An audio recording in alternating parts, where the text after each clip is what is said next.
Hello my dear students, मैं Subroto sir welcome करता हूं तुम्हें ट्यूटर सुब्रतो चैनल पर। इस वीडियो में तुम्हारे लिए रहेगा बेसिक कंसेप्ट से लेकर मास्टर बनने तक का सफर रियल नंबर्स का। यस, रियल नंबर में अगर तुम्हें मास्टर बनना है तो किन किन स्टेप को फॉलो करना है, किन किन चीजों को समझना है और किस तरह से उसका इंप्लीमेंट करना है, ये मैं बताऊंगा तुम्हें रियल नंबर्स के इस पूरे के पूरे वीडियो में। बने रहो शुरू से लेकर अंत तक और बन जाओ रियल नंबर्स का मास्टर और ले आओ मैथ्स में 100% मार्क्स। तो चलो स्टार्ट करते हैं रियल नंबर्स। पहले जानते हैं व्हाट इज रियल नंबर। भाई रियल नंबर है क्या? तो a real number is any value that can represent a distance along a continuous number line. सबसे पहला कंसेप्ट, जिस नंबर को तुम नंबर लाइन में दिखा सकते हो, ड्रॉ कर सकते हो, बता सकते हो कि किस जगह पर ये नंबर पर्टिकुलर आता है, वो हो जाएगा रियल नंबर। चिंता मत करो, एक एक स्टेप बताऊंगा, एग्जाम्पल के साथ बताऊंगा ताकि तुम्हारा कंसेप्ट बिल्कुल क्लियर हो। यूं समझ लो, एक नंबर ले लिए है हमने और उस नंबर को हम नंबर लाइन में दिखाना चाह रहे हैं कि कहाँ है। तो नंबर तुम्हारे पास दो तरह का हो सकता है, एक हो सकता है पॉजिटिव नंबर, एक हो सकता है नेगेटिव नंबर। सबसे पहले इस कंसेप्ट को क्लियर करते हैं। अगर हम एक नंबर लाइन ड्रॉ कर लेते हैं, बीच में अगर हम यहाँ पे जीरो रख देते हैं तो सारा का सारा पॉजिटिव नंबर इस तरफ हो जाएगा, यानी कि राइट हैंड साइड की तरफ हो जाएगा, और सारा का सारा negative number left hand side में हो जाएगा। तो हम कोई भी पॉजिटिव या नेगेटिव नंबर को नंबर लाइन में दिखा सकते हैं। अब बात आता है कि कैसा नंबर, क्या सारा नंबर रियल होता है? नहीं, कुछ नंबर रियल नंबर नहीं भी हो सकते हैं ना, तभी तो बना है कि रियल नंबर। तो रियल नंबर को समझने के लिए थोड़ा और आगे बढ़ते हैं। Real numbers include all rational, यानी कि हर रैशनल नंबर रियल नंबर होगा, एंड इर्रेशनल नंबर भी रियल नंबर होगा। वेट, मैं सारा चीज कंसेप्ट को क्लियर करूंगा, पहले तुम ये डेफिनेशन को पढ़ लो। Encompassing positives, negatives, zeros, fractions and decimal, ये सारा का सारा नंबर रियल नंबर होगा। जैसे एक एग्जांपल ले लेते हैं। मान लो कि कोई मुझे दे दिया है एक 5 नंबर, ये नंबर 5। तो भैया क्या ये नंबर 5 रियल नंबर है? तो सबसे पहले हमारा जो कंसेप्ट था क्या था कि नंबर लाइन में हम उसे ड्रॉ कर सकते हैं कि नहीं, दिखा सकते हैं कि नहीं। अगर हम जीरो से यहाँ स्टार्ट करें, 1 2 3 4 5, देखो तो नंबर लाइन में इस जगह पर तुम्हारा 5 आ रहा है कि नहीं आ रहा है? अगर 5 आ रहा है इसका मतलब कि ये एक रियल नंबर है, क्योंकि हम नंबर लाइन में इसको दिखा सकते हैं। कंसेप्ट थोड़ा सा क्लियर हुआ? ओके। तो इसका हम और एक बात कर लेते हैं। ये मेरा पॉजिटिव 5 है, हमने में कोई सिंबल नहीं, मतलब पॉजिटिव 5 है, यानी कि ये तो मुझे मिल गया कि पॉजिटिव नंबर जो है वो रियल नंबर कैसे है। आगे अगर बढ़ जाए नेगेटिव नंबर, मान लो इसी को -5 दे दिया है, तो अगर -5 दे दिया तो हम पीछे की तरफ आएंगे, 1 2 3 4 एंड 5। तो ये -5, ये -4, ये -3, ये -2, ये -1, तो -5 हम यहाँ पे इसको दिखा सके कि नहीं? तो यानी कि सारा पॉजिटिव और सारा नेगेटिव नंबर जो है ये रियल नंबर हो सकता है। देखो, मैं अभी फिलहाल कोई दूसरे नंबर की बात नहीं कर रहा हूं, मैं बात कर रहा हूं गोटा गोटा नंबर, यानी कि 5 3 2 1 999 1012 इस तरह का नंबर। मैं अभी फ्रैक्शन की बात नहीं कर रहा हूँ, डेसिमल की बात नहीं कर रहा हूँ, रूट की बात नहीं कर रहा हूँ, सिर्फ पॉजिटिव और नेगेटिव नंबर जो गोटा गोटा है उसका बात कर रहा हूँ। ओके, अब आ जाओ तो जरा जीरो। क्या जीरो को हम दिखा सकते हैं? भाई जीरो तो ऑलरेडी है ही यहाँ पे, ये तो जीरो ही है ना। तो ये अगर जीरो है तो नंबर लाइन में तो मौजूद ही है जीरो, यानी कि जीरो एक रियल नंबर है। अब जरा सा देखा जाए इस चीज को, यानी कि फ्रैक्शन को। फ्रैक्शन बोले तो क्या होता है? जो भी ए बाई बी के रूप में रहेगा हम उसे फ्रैक्शन कहेंगे। कंडीशन यह है कि नीचे जो बी रहेगा वो जीरो नहीं होना चाहिए। यानी कि मान लो मुझे दे दिया है 2/7, तो इसे हम कहेंगे एक फ्रैक्शन है। एक फ्रैक्शन है क्योंकि ये ए बाई बी के रूप में मौजूद है, और नीचे जो है तुम्हारा ये जीरो नहीं है, यानी कि डेनोमिनेटर जीरो नहीं है। कंसेप्ट क्लियर होते जा रहा है ना। आगे जब हम करेंगे, बढ़ेंगे आगे, तो सारा का सारा एग्जांपल के साथ तुम्हें समझ में आता रहेगा। तो ये फ्रैक्शन हमें समझ में हो गया। एंड डेसिमल्स, डेसिमल्स क्या होता है? मान लो 0.5 दिया है, इसे भी हम नंबर लाइन में ड्रॉ कर सकते हैं, और इसका वैल्यू भी हमें पता है कि 0.5 क्या है। यानी कि रियल नंबर वो नंबर है जिसे हम नंबर लाइन पर ड्रॉ कर सकते हैं, जिसका एक खास वैल्यू होता है, उसका वैल्यू उससे कहीं भी चेंज नहीं होगा, चाहे तुम देश के, पृथ्वी के, कहीं पर भी, वर्ल्ड के किसी भी कोने में चले जाओ, उसका वैल्यू उतना ही रहेगा। अब थोड़ा हिंदी में समझ लेते हैं, रियल नंबर नाम क्यों है। देखो, रियल का हिंदी मीनिंग होता है वास्तविक। वास्तविक मतलब जिसका वास्तव में वजूद मौजूद है। वजूद मौजूद है मतलब उसको हम कैलकुलेट कर सकते हैं, उसका वैल्यू पता कर सकते हैं, उसको हम नंबर लाइन में ड्रॉ कर सकते हैं, उसको किसी को अगर क्वांटिटी बताते हैं तो वो समझ में आता है, यानी कि उससे हम लोग कैलकुलेशन जो भी करेंगे बहुत इजी प्रोसेस से सॉल्व कर सकते हैं, उसका कुछ ना कुछ सॉल्यूशन निकल सकता है। इसलिए बोलते हैं रियल नंबर मतलब वास्तविक नंबर। दूसरा नंबर होता है जो अनरियल होता है, यानी कि वो इमेजिनरी नंबर होता है, काल्पनिक। उसके बारे में भी आगे की स्लाइड में बात करेंगे। फिर आज चलो स्लाइड को आगे बढ़ाते हैं और देख लेते हैं टाइप्स ऑफ रियल नंबर्स। भाई रियल नंबर्स का इतना सारा हमने पढ़ा, positive, negative, zero, fraction, decimal, कुछ ना कुछ तो टाइप्स होगा ना, सब तो एक ही टाइप्स में नहीं आएगा। तो देखते हैं कि सबसे पहला टाइप्स क्या होता है, नेचुरल नंबर। सबसे पहला टाइप्स है तुम्हारा नेचुरल नंबर। नेचुरल नंबर किसे कहेंगे हम? संसार में जितना भी पॉजिटिव नंबर आएगा ना, उसको हम कहेंगे नेचुरल नंबर। अब देखो फिर से मैं बात कर रहा हूँ, मैं यहाँ गोटा गोटा नंबर का बात कर रहा हूँ, A by B, P by Q या 0 पॉइंट कुछ, इसका बात मैं नहीं कर रहा हूँ, डेसिमल का बात नहीं कर रहा हूँ, फ्रैक्शन का बात नहीं कर रहा हूँ।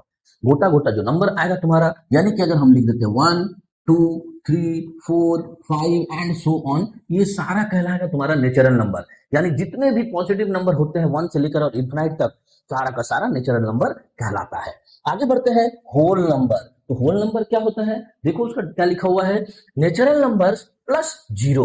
यानी कि नेचुरल नंबर तो सारा रहेगा ही होल नंबर में, 1 2 3 4 5 एंड सो ऑन, आगे में एक जीरो भी लग जाएगा, यानी जीरो से स्टार्ट होकर इनफाइनाइट तक जाने वाला नंबर को हम कहेंगे होल नंबर।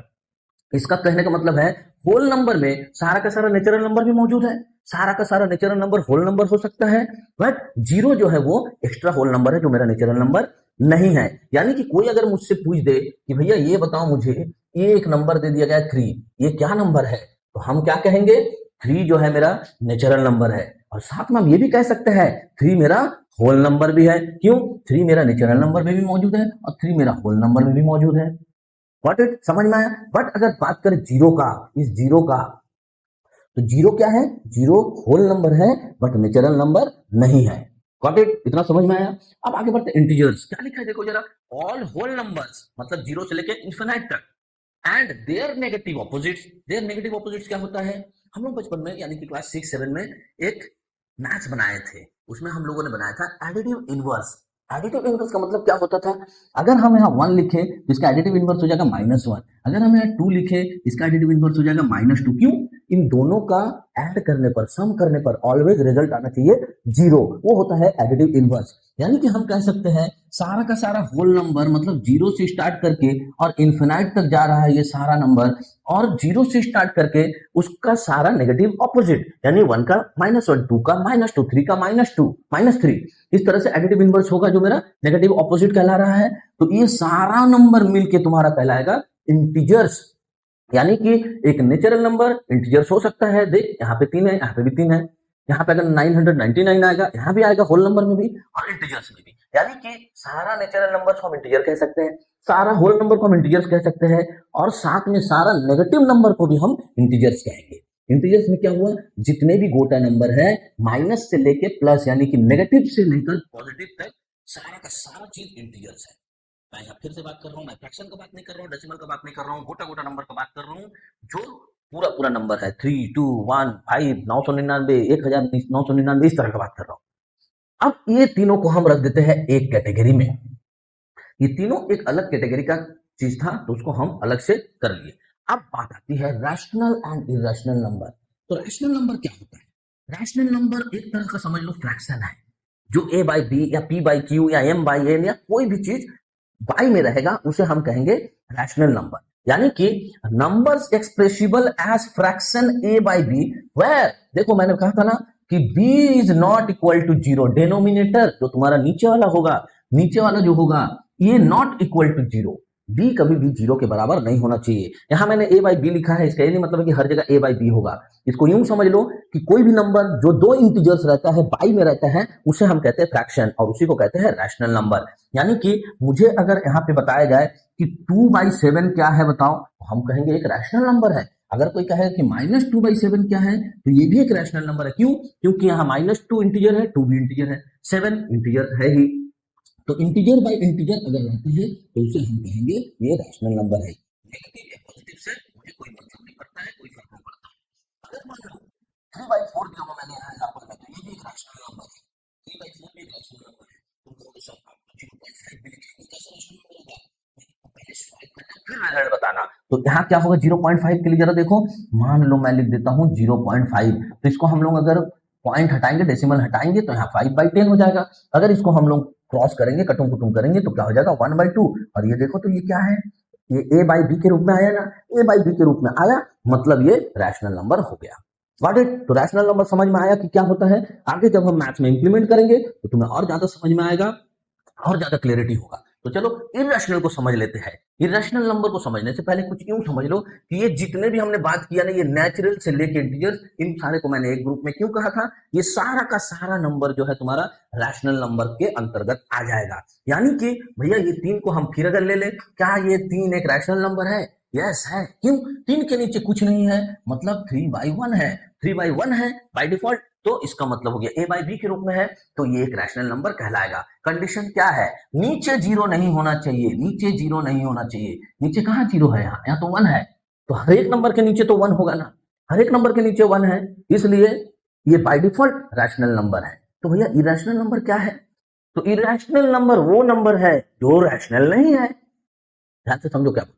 इरेशनल नंबर वो नंबर है जो रैशनल नहीं है। तो रैशनल कौन है? रैशनल सारा नेचुरल नंबर रैशनल है, सारा होल नंबर रैशनल है, सारा इंटीजर्स रैशनल है। तो इरेशनल कौन हुआ फिर? जो रैशनल नहीं होगा। रैशनल कौन नहीं है? देखो यहाँ कोई भी रूट वाला नंबर अभी तक हमें नहीं मिला है, सारा का सारा इंटीजर्स से रिलेटेड है। इंटीजर्स अगर है तो रैशनल नंबर के रूप में है, तो रैशनल नंबर है। डिनोमिनेटर में जीरो नहीं है तो रैशनल नंबर। तो फिर भैया इरेशनल क्या हुआ? Irrational number, numbers that can not be written as simple fractions. देख रहे हो, सिंपल फ्रैक्शन में तुम नहीं लिख सकते हो, ये बाई बी में नहीं लिख सकते हो। Featuring non repeating infinite decimals. Non repeating एक वर्ड है, रिपीटिंग और नॉन रिपीटिंग। हम लोग जब डेसिमल का बात करेंगे तो पूरा का पूरा चीज क्लियर हो जाएगा। अभी सिर्फ समझ लो यूं, नॉन रिपीटिंग जो रिपीट नहीं होगा। इनफिनाइट डेसिमल्स जो इनफिनाइट डेसिमल नहीं होगा। Numbers that can not be written as simple fractions, number को हम सिंपल फ्रैक्शन में नहीं लिख सकते। फीचरिंग नॉन रिपीटिंग रहेगा। और इनफिनाइट डेसिमल्स, डेसिमल इनफिनाइट रहेगा, खत्म नहीं होगा एक पर्टिकुलर जगह पर। जैसे यहां हमने लिखा था ना 0.5, ये खत्म हो गया था, ये खत्म हो गया था, यानी इसको हम लोग रैशनल नंबर में चेंज कर सकते हैं। बट ऐसा नंबर आता है जिसका कोई अंत नहीं है, जिसको तुम खत्म नहीं कर सकते हो, डेसिमल। फॉर एग्जाम्पल बचपन से हम लोग करते आ रहे हैं, ये ले लो तुम 1/3, इसको अगर सॉल्व करोगे तो क्या आएगा? इसका रिजल्ट आएगा 0.33333। बट यहाँ क्या हो रहा है? वही मैं कह रहा था, रिपीटिंग और नॉन रिपीटिंग। यहाँ देखो रिपीट हो रहा है, रिपीट 3333 रिपीट हो रहा है, तो इसको हम नहीं लेंगे, ये तो मेरा जो है रैशनल नंबर में चेंज हो जाएगा। ऐसा नंबर जो रिपीट नहीं होगा बट डेसिमल भी खत्म नहीं होगी, ये चलता ही रहेगा। इसीलिए देखो एग्जांपल में लिए √2। √2 का वैल्यू क्या है? हमें पढ़ाया गया है √2 का वैल्यू 1.414 होता है, बट ऐसा नहीं है, ये आगे कंटिन्यू रहता है और ये सारे नंबर रिपीट भी नहीं होते, अलग अलग अलग अलग अलग अलग नंबर आता है, करके देखना। इसलिए √2 को हम कहेंगे इरेशनल नंबर। पाई का वैल्यू क्या होता है? पाई का वैल्यू होता है, हम लोग ऐसे नॉर्मली लिखते हैं 22/7।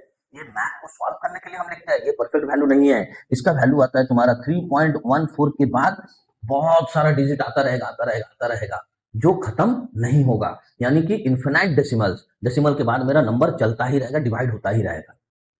आगे और भी पढ़ेंगे हम लोग, आगे के स्लाइड में सीखेंगे इरेशनल नंबर के बारे में। एक्सरसाइज में भी तुम्हारे एनसीईआरटी बुक में इरेशनल नंबर से जुड़ा हुआ एक पूरा एक्सरसाइज है जिसको हम सॉल्व करेंगे। तो चलो अभी फिलहाल समझ लेते हैं। तो इरेशनल नंबर क्या हुआ? जैसे √2 हो गया, √3 हो गया, √5 हो गया, √7 हो गया।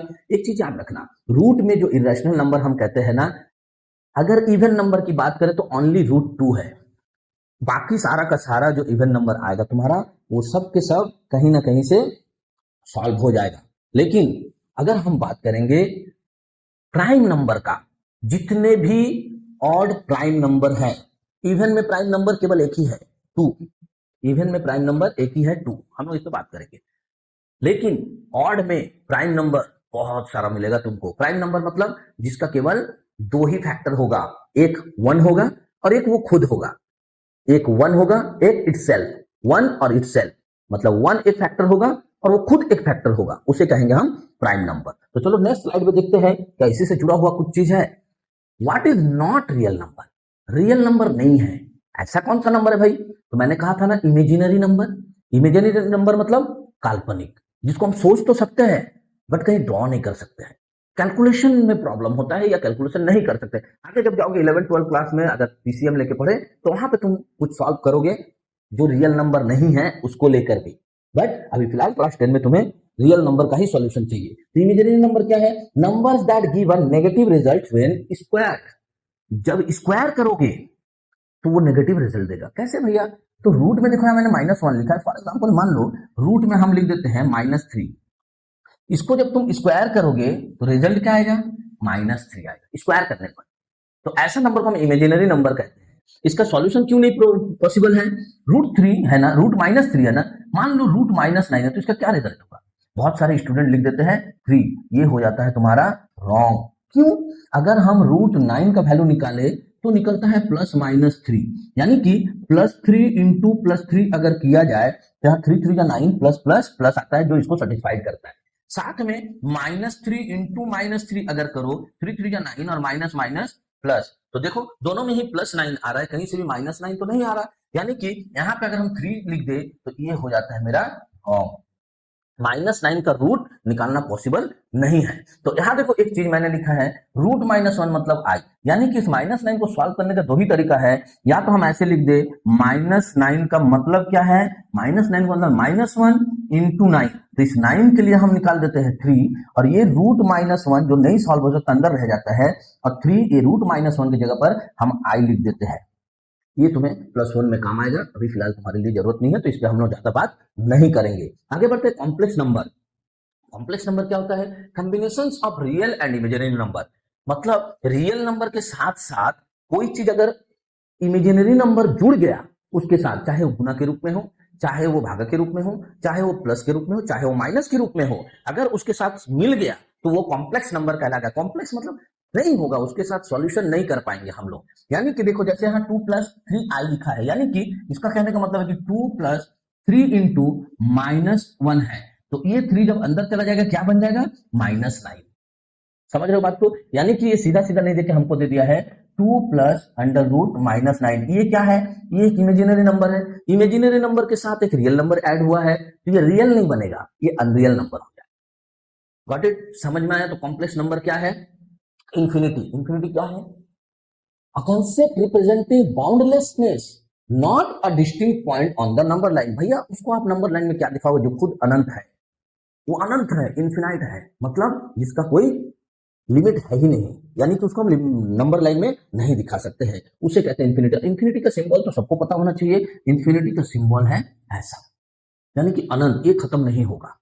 Got it? तो ये 3 चीज तुम्हें क्लियर हो गया कि रियल नंबर क्या नहीं है, इमेजिनरी नंबर को हम रियल नंबर में नहीं काउंट करेंगे, कॉम्प्लेक्स नंबर को नहीं काउंट करेंगे, इन्फिनिटी को भी हम रियल नंबर में काउंट नहीं करेंगे।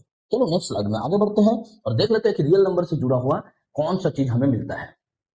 रियल नंबर्स क्या है? हम सब जान चुके हैं कि encompass all numbers that can be plotted on a continuous number line. They are broadly split into 2 main families. अब आते हैं तुम्हारा जो मैं बात कर रहा था ना, रैशनल और इरेशनल। यहाँ 2 फैमिली में क्यों बांटा है?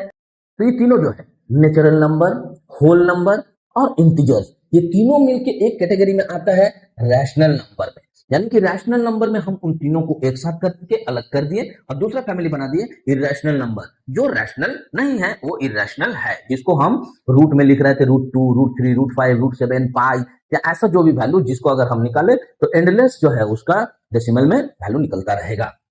तो देखो rational numbers, numbers expressible in the form of p/q। वहां मैंने a/b लिखा था, p/q लिखा है ताकि तुम ये समझो कि a/b बोल के कोई रैशनल नंबर नहीं होता है। रैशनल नंबर जो है तुम्हारा वो होता है, रैशनल नंबर जो है वो होता है इतना बाई इतना, इंटीजर्स बाई इंटीजर्स, ऊपर एक इंटीजर्स रहेगा नीचे एक इंटीजर्स रहेगा। What it? समझ में आया? तो where p and q are integers and q is not equal to 0, यानी कि डिनोमिनेटर मेरा 0 नहीं होना चाहिए। डिनोमिनेटर अगर 0 हो गया तो वो रैशनल नंबर नहीं होगा, याद रखना। Irrational numbers, numbers that cannot be written as p/q, simply their decimal expressions are non-terminating and non-repeating, that is √2, √3 and pi। यहाँ एग्जाम्पल मैंने दिया है। नॉन टर्मिनेटिंग मतलब क्या हुआ? खत्म नहीं होगा। टर्मिनेटिंग मतलब कहीं पे जाकर टर्मिनेट हो जाएगा, खत्म हो जाएगा, स्थिर हो जाएगा। नॉन टर्मिनेटिंग चलता ही रहेगा, कुछ ना कुछ वैल्यू आती रहेगी, बट एक कंडीशन के साथ। नॉन रिपीटिंग, रिपीट नहीं होगा। मैंने दिखा था ना एग्जांपल 1/3 का, ये क्या है? इसका आंसर क्या आता है? 0.333333। ये भी एंडलेस है, बट ये क्या है? रिपीट है। रिपीट वाला नहीं, नॉन रिपीटिंग वाला। इसीलिए देखो दिया √2, √3, पाई, इस तरह का वैल्यू। Got it? समझ में आया? चलो नेक्स्ट स्लाइड को सॉल्व करते हैं, देखते हैं क्या है। Fundamental theorem of arithmetic. इसको जानने से पहले ना तुम्हें 2 नंबर जानना होगा, एक प्राइम नंबर, एक कंपोजिट नंबर। देखो मैंने यहाँ ऑलरेडी लिखा है तो उसको पहले समझ लो। प्राइम नंबर या प्राइम फैक्टर होता क्या है? ये वर्ड जो है ना ये बहुत काम आने वाला है तुम्हारा पूरा का पूरा रियल नंबर या नंबर सिस्टम के एक्सरसाइज में। पहले जानते हैं हम प्राइम नंबर को, उसके बाद समझते हैं कंपोजिट नंबर को। प्राइम नंबर ऐसा नंबर है ना जिसका केवल दो ही फैक्टर होगा, दो ऐसा फैक्टर होगा, एक वन और एक वो खुद, दूसरा कोई नहीं है इसके बीच में। वन तो सबका है, वन से ऐसा कोई नंबर नहीं है जो डिवाइड नहीं हो सकता है। वन से डिवाइड करेंगे तो सारा का सारा नंबर डिवाइड होगा, यानी वन तो सबका है। वन के अलावा वो खुद जो है ना उसका फैक्टर है, उसके अतिरिक्त बीच में कोई भी तीसरा नंबर नहीं आ सकता है, उसे कहेंगे हम प्राइम नंबर। यानी कि एग्जांपल के तौर पर देख लो, अगर हम 2 का फैक्टराइजेशन करें तो इसका दो ही फैक्टर होगा, एक 1 एक 2। अगर हम 3 का फैक्टराइजेशन करें तो इसका भी दो ही फैक्टर होगा, एक 1 एक 3। अगर हम 4 का फैक्टराइजेशन करें तो 4 1 से भी डिवाइड होगा, 4 2 से डिवाइड होगा, 4 4 से डिवाइड होगा। यहां देखो ध्यान से, अगर हम 4 का फैक्टराइजेशन करें तो 3 फैक्टर निकला, एक 1 एक 2 एक 4। यहाँ पे 2 से अधिक फैक्टर हो गया, यानी कि हम इसे प्राइम नहीं कहेंगे, हम इसे प्राइम नंबर नहीं कहेंगे। याद रखना, दो ही फैक्टर होगा, एक 1 और एक वो इटसेल्फ खुद, एक 1 एक वो खुद, ये होगा प्राइम नंबर। कितना फैक्टर होगा प्राइम नंबर का? दो, एक 1 एक वो खुद, खुद वो नंबर। देखो 2 है, 2 का एक 1 फैक्टर है, 2 का एक 2 फैक्टर है, वो खुद है। अरे 1 1 तो सबका है, क्लियर है? तो उस नंबर को हम प्राइम नंबर कहेंगे। अच्छा, एक क्वेश्चन आ सकता है,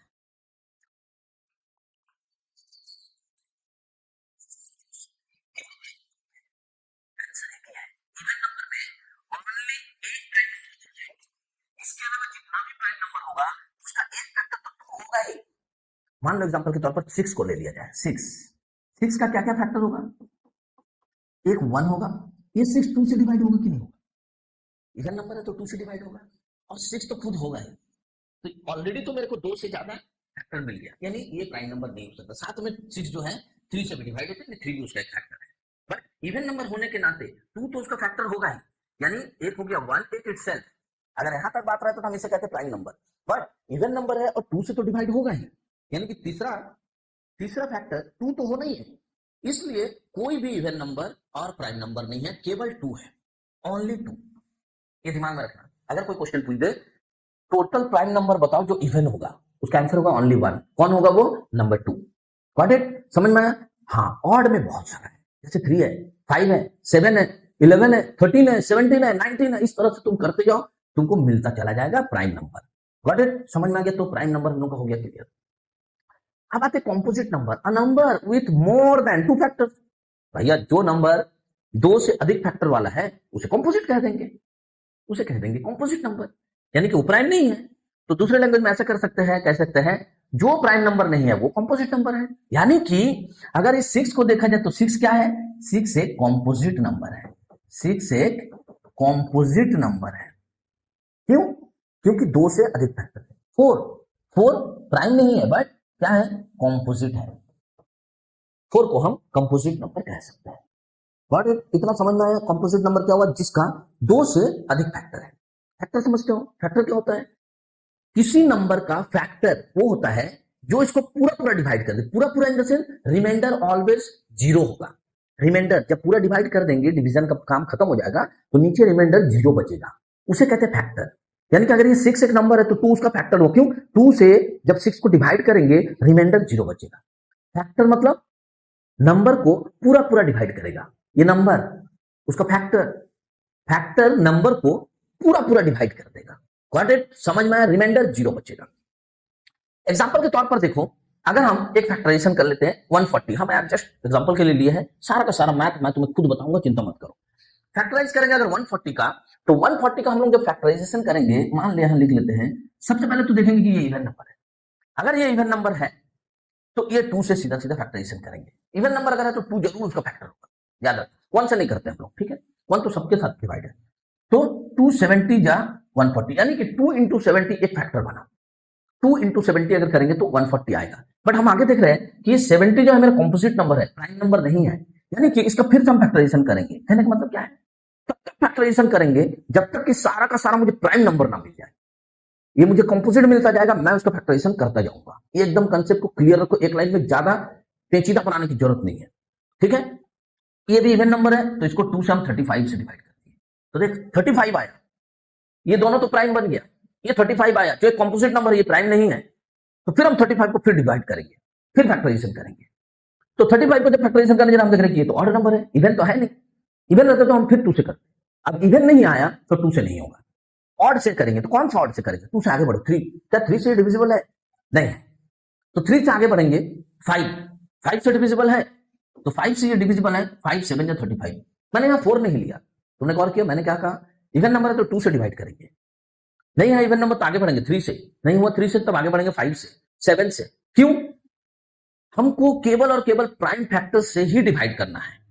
हमने 4 इसलिए नहीं लिया क्योंकि 4 प्राइम नंबर नहीं है। 4 क्या है? 4 क्या है? 4 कॉम्पोजिट नंबर है। कॉम्पोजिट नंबर से फैक्टराइजेशन नहीं करना है, हमें करना है प्राइम नंबर से, इसलिए हमने फिर 5 को ले लिया। 5 7 35। अब यहाँ जो इत्तेफाक से रिजल्ट आ गया ये 7, ये खुद एक प्राइम नंबर है, तो हमको आगे और करने की जरूरत नहीं, क्योंकि मेरा टारगेट एक ही था, इस 140 को सारा का सारा प्राइम नंबर में फैक्टराइजेशन करना था। तो सारा का सारा प्राइम में जब हम लाए तो यहाँ क्या निकला? 2 into 2 into 5 into 7। कैसे लिखे? 2 into 2 into 5 into 7। एक चीज यहां बताऊंगा, जरूर नहीं कि तुम सीक्वेंस में लिखो, हम लिखते हैं सीक्वेंस में, क्यों? ताकि कोई नंबर छूट ना जाए। अगर हम यहां से लिखना स्टार्ट करें 2 into 2 into 5 into 7, तो लिखने में भी इजी होता है और समझने में इजी होता है कि कोई नंबर छूटा नहीं। अगर हम ऐसा लिख दे 2 into 7 into 2 into 5, हो सकता है कि ये जब बहुत बड़ा नंबर कोई आए, बड़ा फैक्टराइजेशन हो, कोई नंबर बीच से गायब हो जाए, छूट जाए मेरे दिमाग से, मेरा आंख से ओझल हो जाए। तो अगर सीक्वेंस में सीरियली चलेंगे 2 into 2 into 5 into 7, कहीं से गड़बड़ नहीं होगा, एक एक करके लिखते जा रहे तो दिमाग में हाँ इसको लिख लिए, इसको लिख लिए, इसको लिख लिए, इसको लिख लिए। Got it? समझ में आया?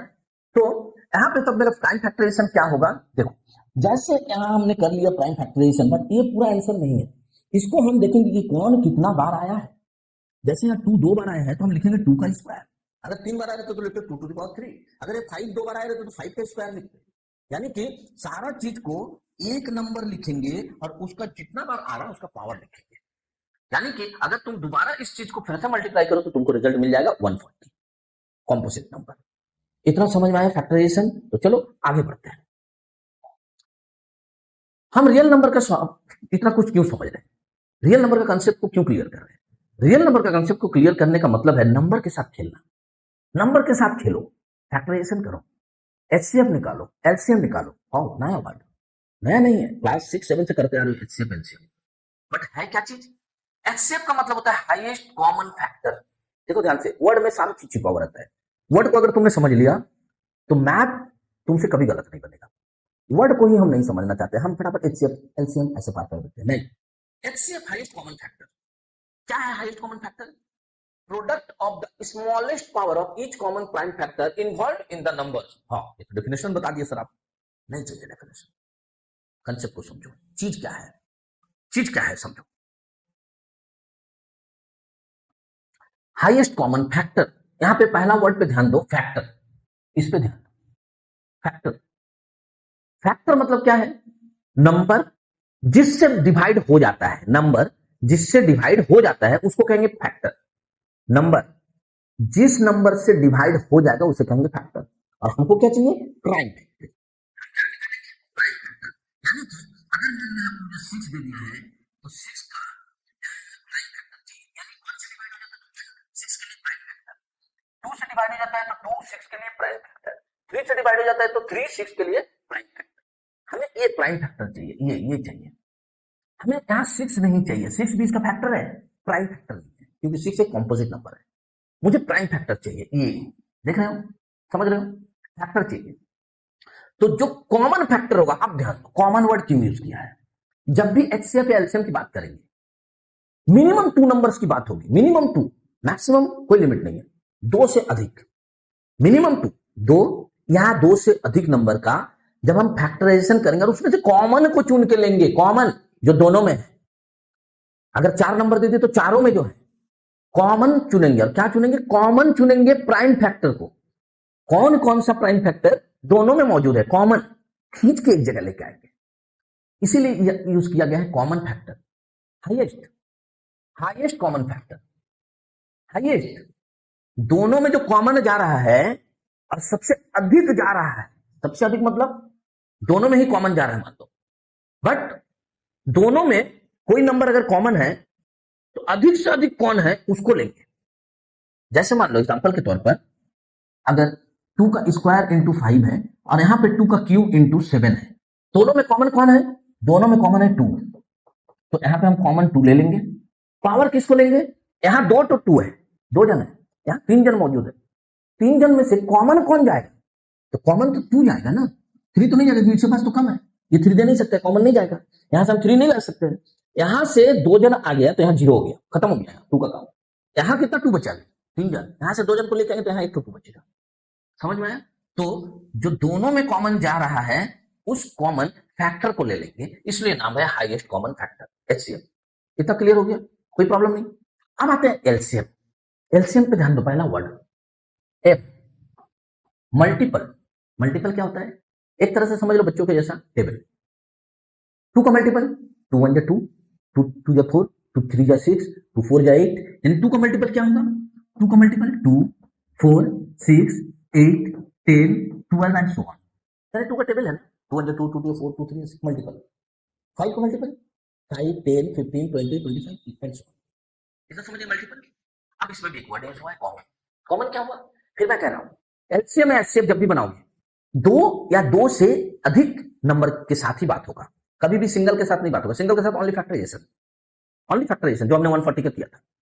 तो यहां अगर हम बात करें कॉमन मल्टीपल, मतलब मान लें अगर 2 नंबर दिया हुआ है तो दोनों में कॉमन मल्टीपल कौन जा रहा है? मल्टीपल में भी कॉमन कौन जा रहा है? एग्जांपल के तौर पर मान ले 2 का लिखा, 3 का टेबल लिख लेते हैं, 3 1 3, 3 2 6, 3 3 9, 3 4 12 एंड सो ऑन। ऐसे हम देखेंगे कि भैया यहां दोनों में कॉमन अगर देखें, ये 6 है, ये 6 है, 6 6 कॉमन है।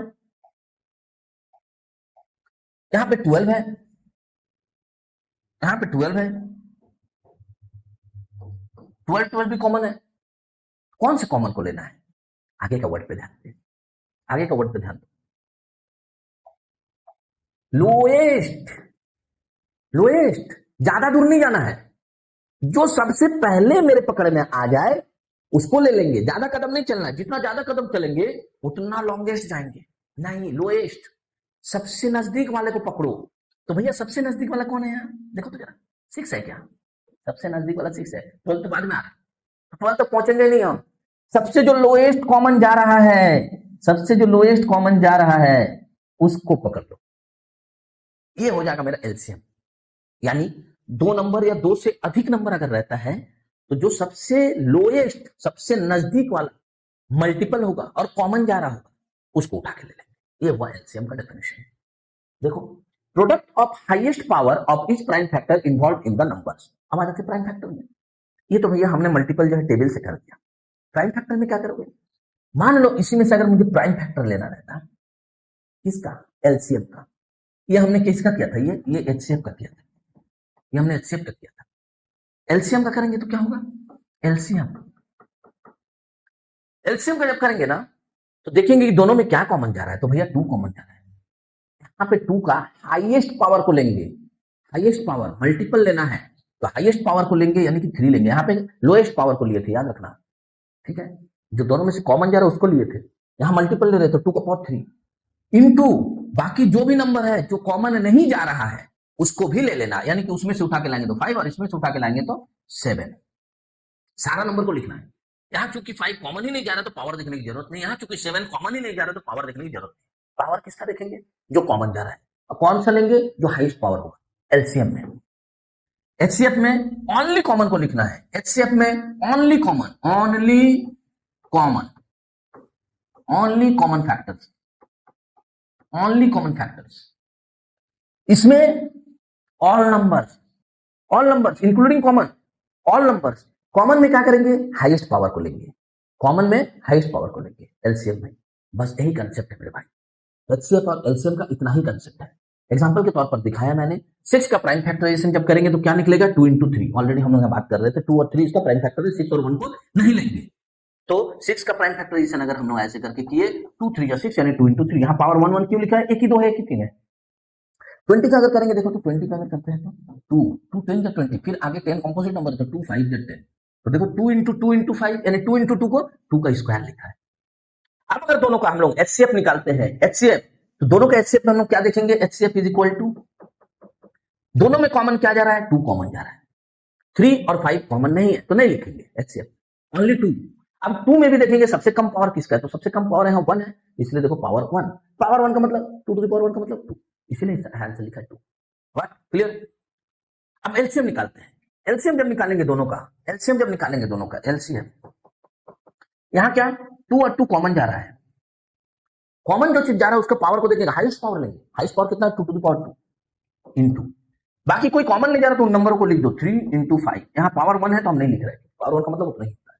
इसको जब सॉल्व करेंगे तो कितना निकलेगा 2 टू जा 4, 4 3 जा 12, 12 5 जा 60, तो दोनों का एलसीएम क्या होगा 60। तो मल्टीपल करके देख सकते हो, तो मल्टीपल करके देख सकते हो 2 6 और 20 का क्या होगा, देखो 6 का मल्टीपल क्या होगा 6 1 जा 6, 6 2 जा 12, 6 3 जा 18, 6 4 जा 24, 6 5 जा 30, ऐसे करते करते 6 का टेबल पढ़ेंगे तो 6 10 जा 60।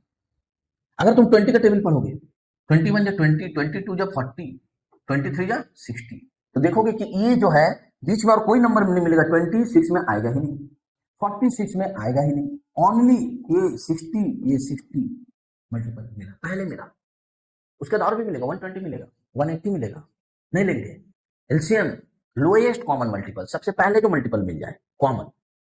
क्लियर, गॉट इट, समझ में आना, आगे न्यूमेरिकल में काम आएगा, मैथ्स बनाने में काम आएगा।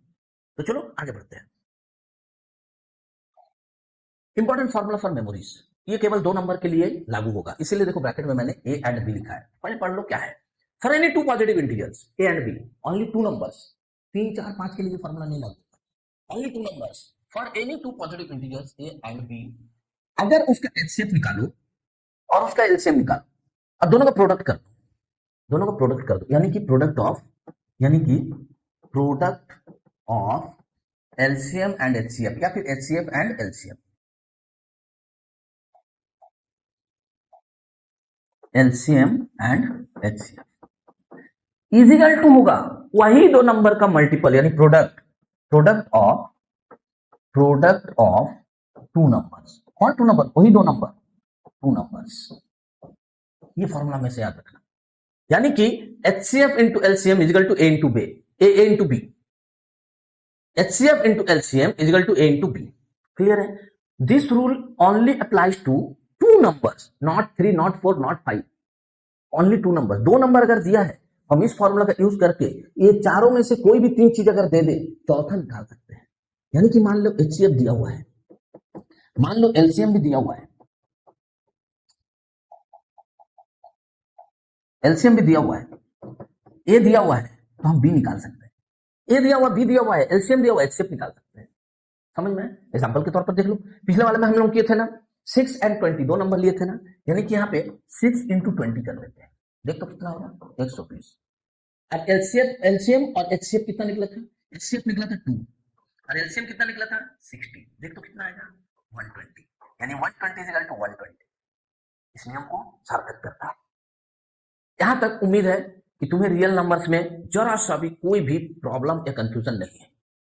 मैंने ट्राई किया है स्टेप बाय स्टेप तुम्हें हर एक चीज को समझाते हुए तुम्हारा कंसेप्ट को क्लियर करो, जो हम बचपन से पढ़ते आ रहे थे, एचसीएफ एलसीएम, रियल नंबर्स में हम पढ़ते आ रहे थे natural number, whole number, integers, मैंने सारा चीजों को थोड़ा डिटेल्स में बताया है, थोड़ा ज्यादा एक्सप्लेन किया है, सिर्फ और सिर्फ तुम्हारे चलते, ताकि तुम्हें बेसिक कंसेप्ट क्लियर करते हुए मैथ का जड़ को समझ में आए और बनो खुद सेल्फ इंडिपेंडेंट और बनाओ खुद से हर एक एक्सरसाइज को। अगर इसी मोटो के साथ, इसी टारगेट के साथ इस चैनल में आए और इस वीडियो को यहां तक देख रहे हो तो चैनल को कर लो सब्सक्राइब, वीडियो कर दो लाइक और चैनल को करो अपने फ्रेंड सर्कल और रिलेटिव के बीच शेयर, ताकि हर एक बच्चा सीख सके और बन सके सेल्फ इंडिपेंडेंट और बना सके खुद से सारे के सारे एक्सरसाइज का हर एक मैथ को।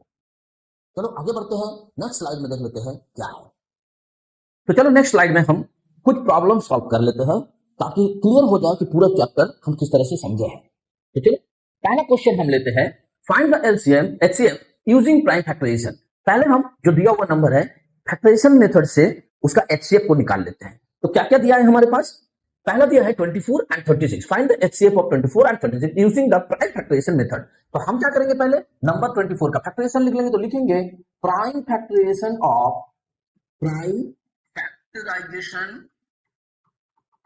ऑफ 24। तो चलो 24 का फैक्टराइजेशन कर लेते हैं। यहां रख में 24 का क्या होगा, इवन नंबर है तो 2 से देंगे, 2 12 जा 24, फिर इवन नंबर आया है, फिर हम 2 से करेंगे तो 2 6 जा 12, फिर इवन नंबर आया तो फिर 2 से करेंगे 2 3 जा 6, और लास्ट में मेरे को ऑलरेडी प्राइम नंबर मिल गया है तो फिर आगे बढ़ने की जरूरत नहीं है।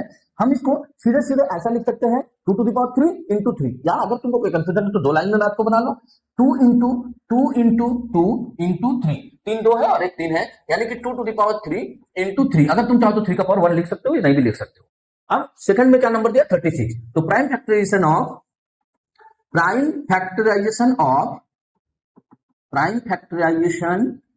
ऑफ 36 इज इक्वल टू, चलो 36 का यहाँ पे कर लेते हैं। 36 इवन नंबर है, 2 से करेंगे, 2 18 जा 36, फिर इवन नंबर है तो 2 9 जा 18। अब 9 जो है इवन नंबर नहीं है तो क्या 3 का टेबल में आता है, तो 3 3 जा 9, सारा का सारा प्राइम मिल गया है। 2 इंटू 3 इंटू 3, तो क्या करेंगे 2 का स्क्वायर हो गया और 3 का स्क्वायर हो गया। इतना समझ में आ गया ना। चलो अब हमें क्या निकालना है भैया, तो HCF निकालना है। तो HCF ऑफ लिखेंगे, HCF ऑफ या तो लिखो गिवन नंबर या फिर लिखो 24 एंड 36। अगर बहुत सारा नंबर दिया रहेगा गिवन नंबर लिख देना। HCF का मतलब हमें पता है कॉमन फैक्टर को लेना है। तो कॉमन कौन कौन जा रहा, यहाँ पे 2 है लिख लेंगे, दोनों में 2 है, यहाँ पे 3 है, यहाँ पे भी 3 है, लिख लेंगे 3 है। लेकिन हमने क्या कहा था, कॉमन उस चीज को लेंगे जिसका पावर कम है। याद रखना, कॉमन फैक्टर में पावर कम वाले को लेना है। तो इसका पावर है 3, इसका पावर है 2, तो हम 2 वाले को लेंगे। यहाँ पे पावर है 1 और यहाँ पे पावर है 2। 3 का देखो, 3 का बात कर रहा हूं, यहाँ पे पावर है 1 और यहाँ पे पावर है 2। कॉमन कौन सा जाएगा, कम वाला, यानी कि 3 का पावर 1। तो क्या हो गया 2 2 जा 4, 4 3 जा 12, यानी कि इन दोनों नंबर का जो HCF है वो है 12। इसका मतलब क्या हुआ, ये दोनों नंबर 12 से डिवाइड होगा, यानी रिमाइंडर बचेगा 0। गॉट इट, समझ में आ गया ना। तो चलो बहुत इजी तरह का सॉल्यूशन लिए थे, इजी तरह का प्रॉब्लम लिए थे और बहुत इजी तरह से हम लोग सॉल्व किया है। नेक्स्ट क्वेश्चन को देख लेते हैं। तो क्या है, लोएस्ट कॉमन मल्टीपल। अच्छा, एलसीएम का प्रॉब्लम लिया हूं मैं, एचसीएफ का प्रॉब्लम देख लिए, अब हम लोग एलसीएम का प्रॉब्लम करते हैं। क्या है, the morning walkers, 3 morning walkers step up together from the same spot at Jubilee Park. Jubilee Park क्या है, जो लोग जमशेदपुर से जाए हैं ये लोग बढ़िया से जानते हैं कि जुबली पार्क क्या है। हमारा जमशेदपुर का एक बहुत ही बढ़िया मनोरंजन का स्थल है, बहुत बड़ा है ये पार्क, जो टाटा स्टील द्वारा संचालित किया जाता है। जो जमशेदपुर के बाहर है वो जान ले कि जुबली पार्क हार्ट है जमशेदपुर का। तो ठीक है, मैंने क्वेश्चन में जानबूझ के जुबली पार्क लिखा है, मैं जमशेदपुर से हूं और ये बात पता चलना चाहिए। तो the morning walkers, 3 morning walkers step up together from the same spot at Jubilee Park. Their steps measure 20 centimetre, 25 centimetre and 30 centimetre respectively. क्या बोल रहा है, 3 व्यक्ति है जो वॉकिंग कर रहा है, लेकिन तीनों का स्टेप सेम नहीं पड़ता है। अगर हम चलना स्टार्ट करेंगे तो जो स्टेप का गैप आता है हमारा, एक व्यक्ति का 20 सेंटीमीटर के गैप में स्टेप पड़ता है, एक व्यक्ति का 25 सेंटीमीटर पे और एक का 30 सेंटीमीटर पे। तो बोलो what is the minimum distance it should walk so that all can cover the same distance in complete steps. बोल रहा है कि मिनिमम डिस्टेंस क्या होगा कि तीनों फिर से एक साथ स्टेप को स्टार्ट कर पाए। शुरुआत में मान लो तीनों एक साथ स्टेप को स्टार्ट किया था, राइट बोले तो तीनों राइट लेग को आगे किया, बट तीनों का गैप अलग अलग था, किसी का 20, किसी का 25, किसी का 30। तब नेक्स्ट स्टेप से क्या होगा, कोई थोड़ा आगे कोई थोड़ा पीछे हो जाएगा स्टेप। तो ऐसा करते करते तीनों का स्टेप अगेन, ये अगर राइट लेग आगे किया था तो ये राइट लेग सेम पोजीशन में एक साथ कितना दूरी के बाद आएगा, ये बताओ, पूछ रहा है मेरे से। कैसे करेंगे, इस तरह के मैथ को जब भी करेंगे याद रखो मल्टीपल निकालेंगे। क्यों मल्टीपल निकालेंगे, स्टेप 3 4 यानी कि मल्टीपल चल रहा था, इसका अपना मल्टीपल चलेगा। एक स्टेप में 20 सेंटीमीटर गया, 2 स्टेप में 40, 3 स्टेप में 60, ऐसे करते करते इसका क्या होगा 25, फिर 50, फिर 75, इतना डिस्टेंस कवर करते जा रहा है, यानी मल्टीपल। क्वेश्चन को समझना, उसका कंसेप्ट को समझना, बनाने में इजी होगा। तो हम ऐसा करते हैं कि तीनों का अलग अलग फैक्टराइजेशन निकाल लेते हैं। हम ये फैक्टराइजेशन मेथड से करेंगे ताकि इजी निकले। 3 नंबर दिया हुआ, हो सकता है 5 नंबर रहे, 10 नंबर रहे, तो फैक्टराइजेशन मेथड से करेंगे तो क्या होगा, द प्राइम फैक्टराइजेशन ऑफ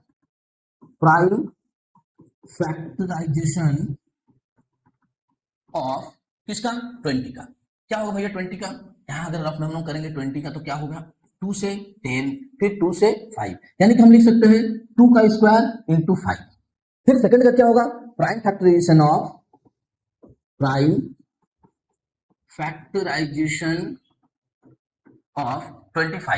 25 का क्या हो जाएगा, ऑब्वियसली 5 का स्क्वायर 5 इंटू 5।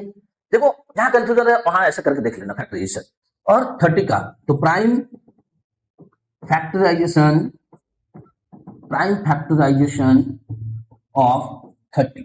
30 का करेंगे तो क्या आएगा, देखो 30 का 30, 2 से 15, फिर 3 से 5, यानी कि 2 इंटू 3 इंटू 5। किसी का भी पावर और है नहीं तो ऐसे ही छोड़ देंगे। अब हम एक काम करते, एलसीएम निकाल लेते तीनों का। एलसीएम मल्टीपल बोले ना, तो एलसीएम ऑफ 3 नंबर्स, क्या हो जाएगा, यहां 2 का स्क्वायर है, यहां 5 है, पहला का पूरा लिख लीजिए, सेकंड में आते हैं। सेकंड में कुछ कॉमन जा रहा है क्या? पहला से कॉमन जा रहा है 5, लेकिन ज्यादा पावर वाले को लेना है तो 5 का स्क्वायर। और कुछ है क्या? नहीं है, छोड़ दो। थर्ड वाले में कुछ कॉमन जा रहा है क्या? यस, 2 कॉमन जा रहा है, बस 2 का पावर 1 है और यहाँ 2 का पावर 2, तो 2 का पावर 2 को ले लेना है, अधिक पावर, एलसीएम में अधिक पावर। 3 कहीं से भी कॉमन भी नहीं है, कुछ नहीं है, कहीं लिखे नहीं तो लिख लेंगे 3 को, जिसको नहीं लिखे उसको लिख लेना है। फिर 5, यस 5 हमने पहले लिखा है, यहाँ 5 का पावर कितना 1, और ऑलरेडी हमने 5 का पावर 2 को ले लिया, नहीं ज्यादा को ले लिया तो और देखने की जरूरत नहीं है। तो एलसीएम क्या हो जाएगा? 2 का स्क्वायर इंटू 5 का स्क्वायर इंटू 3। चलो मल्टीपल करते हैं, 2 2 जा 4 और 5 5 जा 25, 4 25 जा 100, 100 इंटू 3 300। ये क्या निकला? 300 एलसीएम। इसका मतलब 300 सेंटीमीटर है, सेंटीमीटर दिया ना, 300 सेंटीमीटर चलने के बाद तीनों का स्टेप फिर से एक जगह पे आ जाएगा, एक साथ आ जाएगा, यानी सबका राइट लेग अगर एक साथ चला था 300 सेंटीमीटर के बाद फिर से राइट लेग एक साथ आ जाएगा। तो लिख देंगे हम लोग according to question answer, what is the minimum distance it should walk so that all can cover the same distance in complete step. तो लिखेंगे after 300 centimetre, after 300 centimetre their steps will be same again। 300 centimetre चलने के बाद उनका पैर फिर से same step में आ जाएगा। यही आंसर, यानी मेन आंसर क्या हुआ तुम्हारा? 300 सेंटीमीटर जो डिस्टेंस। वेल, तो एलसीएम का मैथ भी समझ में आया, हमने एचसीएफ किया, फिर एलसीएम किया। मैं और 2 मैथ तुम्हारे लिए लिख के रखा हूं ताकि पूरा का पूरा चैप्टर का कंसेप्ट को ही क्लियर कर दिया जाए। क्या है भैया? फिर से एक लोएस्ट कॉमन फैक्टर का प्रॉब्लम, लोएस्ट कॉमन मल्टीपल का problem based board exam pattern. तो भैया ये एक बोर्ड एग्जाम में आता है ये क्वेश्चन, या इस तरह का क्वेश्चन कैसा है? The school bells in a school, the period bell rings every 45 minutes and the recess bell rings every 60 minutes. If both bells ring together at 8 a.m., at what earliest time will they ring together again? देखो question को सब, जो मेरा period वाला bell है, एक period खत्म होता है सेकंड आता है, सेकंड पीरियड खत्म होता है थर्ड आता है, वो बजता है 45 मिनट्स पे, हर 45 मिनट्स पे। और रिसेस वाला बेल जो होता है वो आता है हर 60 मिनट पे, यानी कि दोनों बेल बजने का टाइमिंग अलग अलग है। लेकिन सुबह 8 बजे ये एक साथ बजा है, सुबह 8 बजे ये एक साथ बजा है, यानी दोनों बेल एक साथ बजा है। उसके बाद ये 45 मिनट पे बज रहा है पीरियड वाला बेल, और रिसेस वाला बेल हर 60 मिनट पे बजा है। तो बोल रहे अगर सुबह 8 बजे एक साथ बजा है तो ये बताओ कि नेक्स्ट फिर दोनों एक साथ कब बजेगा? पहला बार ही, यानी कि बार पहला बार ही, नेक्स्ट कब एक साथ फिर बजेगा, कितना बजे? चलो करके देखते हैं। तो ये भी हमारा एलसीएम ही निकालना, क्यों? 45 मिनट्स पे बजा, सेकंड बेल कब बजेगा? 45 मिनट्स, फिर 45 मिनट्स, यानी कि 90 मिनट्स पे। तो इसका हम लोग क्या करेंगे? पहले फैक्टराइजेशन तो लिख लेंगे हम लोग, प्राइम फैक्टराइजेशन ऑफ 45। पहले 45 का कर लेते हैं प्राइम फैक्टराइजेशन। तो क्या निकलेगा? ऑड नंबर है, 3 से जाएगा क्या? यस। फिर 3 से होगा क्या? यस। यानी कि 3 का स्क्वायर इंटू 5, 3 का स्क्वायर इंटू 5। अब प्राइम फैक्टराइजेशन कर लेते हैं 60 का। प्राइम फैक्टराइजेशन ऑफ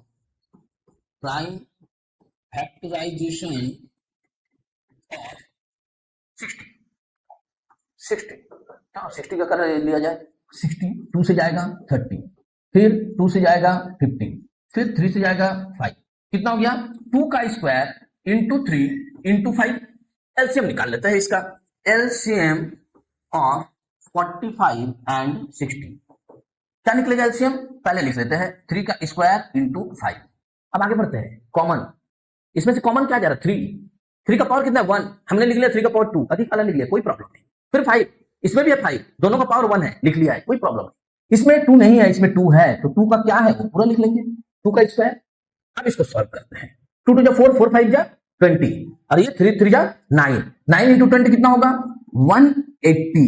क्या दिया है? मिनट्स, यानी 180 मिनट्स के बाद, 180 मिनट्स के बाद ये दोनों बेल फिर से एक साथ बजेगा। एक काम करते हैं, हम 180 मिनट्स को हम आवर में चेंज कर सकते हैं ना, 180 बाई 60, ये क्या बन जाएगा? आवर्स। तो इसको अगर काटेंगे तो कितना हो जाएगा? 3 आवर्स। 3 घंटे के बाद एक साथ बजेगा। हमने आवर्स में क्यों चेंज किया? हमसे क्वेश्चन एक्चुअली पूछा क्या है कि 8 बजे ये एक साथ बजा है, फिर कितना बजे बजेगा? तो फिर कितना बजे बजेगा? 3 आवर्स में चेंज कर दे तो इजी हो जाएगा ना। 8 बजे अगर बजा था तो 8 बजे के बाद 3 घंटे के बाद 9 10 11 11 AM में फिर से बजेगा। तो हम लिख सकते हैं फिर कि they will ring together, they will ring together, they will ring together again at 8 plus 3 यानी 11 SAM आंसर। जो पूछ रहा है हम उसका जवाब दे दे रहे हैं, जो पूछ रहा है हम उसको सॉल्व करके दिखा दे रहे हैं। क्यों?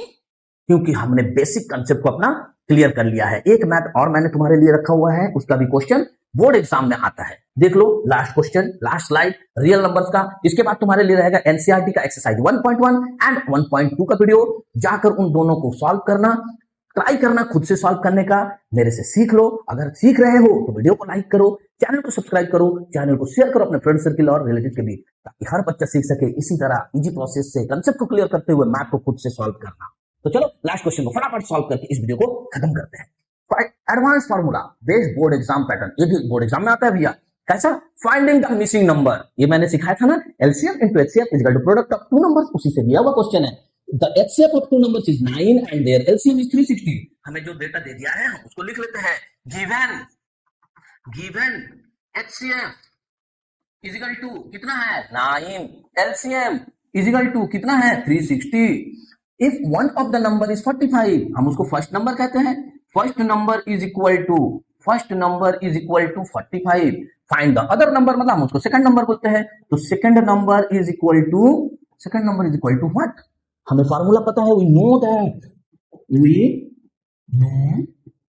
दैट क्या जानते हैं हम? First number into second number is equal to HCF into LCM. तुम इसको इधर लिखो, इसको इधर लिखो, कोई फर्क नहीं पड़ता है, बीच में इक्वल टू है ना। तो first number into second number मतलब 45 इनटू इसको x मान लेते हैं। एचसीएफ दे दिया है हमारा 9 इनटू एलसीएम दे दिया है 360। तो x इज इक्वल टू क्या हो जाएगा 9 इनटू 360 डिवाइडेड बाय 45। काट देते हैं, 5 9 45, फिर 5 से काट देते हैं 72। यानी कि सेकंड नंबर या अदर नंबर क्या है? Therefore second number is equal to, other number भी लिख सकते हो 72। यही तो हो गया आंसर। व्हाट इट, समझ में आया? यहां तक मुझे लग रहा है कि पूरा का पूरा रियल नंबर का कंसेप्ट को मैंने बहुत बढ़िया तरह से तुम्हें समझाया है, और कोई भी कंफ्यूजन या कोई भी प्रॉब्लम अब तुमको नहीं होने वाला है। फिर भी अगर कोई कंफ्यूजन रहता है, कोई प्रॉब्लम रहता है, कोई क्वेश्चन रहता है, मेरे कमेंट सेक्शन में तुम बोलो कि यस सर क्वेश्चन है, प्रॉब्लम है, तो मैं इंडिविजुअली तुम्हें अलग वीडियो बनाकर और उसको एक्सप्लेन करने का प्रयास करूंगा, ताकि मेरे बच्चे को पूरा का पूरा समझ में आए कंसेप्ट। मिलता है नेक्स्ट वीडियो में। रियल नंबर्स का ही एक्सरसाइज 1.1 एंड 1.2 पूरा का पूरा सीख लो।